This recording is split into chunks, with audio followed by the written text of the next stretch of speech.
മുഖ്യമന്ത്രിയുടെ ഓഫീസ് തൊട്ട് ഇരിക്കുന്നില്ലേ? നിങ്ങൾ അതൊന്ന് ചോദിക്കും. നിങ്ങളെല്ലാവരും ചോദിക്കും. നിങ്ങൾക്ക് എന്നോട് ഈ ചോദിക്കുന്നത് പോലെ മുഖ്യമന്ത്രി പിണറായി വിജയനോട് നിങ്ങൾ ചോദിക്കോ?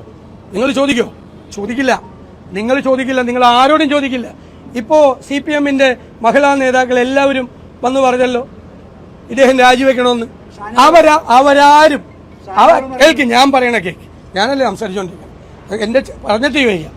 അവരെല്ലാവരും ഈ CPM നേതാക്കൾ ഇത്രമാത്രം ആളുകൾ, ഒരാളല്ല, രണ്ടാളല്ല, മൂന്നാളല്ല, നാലാളല്ല, അതിനേക്കാൾ കൂടുതൽ ആളുകൾ CPM-ൽ ഒരു നടപടിയെടുക്കാതെ, ഒരു നോട്ടീസ് പോലും പാർട്ടി കൊടുക്കാതെ അവരവിടെ ഇരിക്കുമ്പോൾ ഇത്രയും ധീരമായ തീരുമാനം ഒരു പാർട്ടി എടുത്തെങ്കിൽ അതാണ് കേരളത്തിലെ കോൺഗ്രസ്.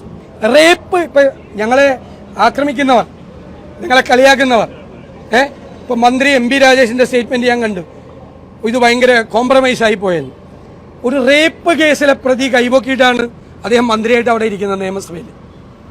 സ്വയം ഒരു ഉളുപ്പ് വേണ്ടേ? ഒരു റേപ്പ് കേസിലെ പ്രതി MLA ആയിട്ടിരിക്കുകയാണ് CPM-ൽ. BJP പോക്സോ കേസിലെ പ്രതി ഹൈക്കമ്മിറ്റിയിലാണ് ഏറ്റവും കൂടുതൽ. ഞങ്ങൾക്ക് അതൊക്കെ ചൂണ്ടിക്കാണിക്കാം. ആരും ഒരു നടപടി എടുത്തിട്ടില്ല. ഇഷ്ടംപോലെ പേരുടെ പേര് ഞങ്ങൾക്ക് CPM-ൽ നിന്ന് തന്നെ പറയാലോ. അവർക്കെതിരെ ഒന്നും ഒരു നടപടി എടുത്തിട്ടില്ല. ഒരു നടപടി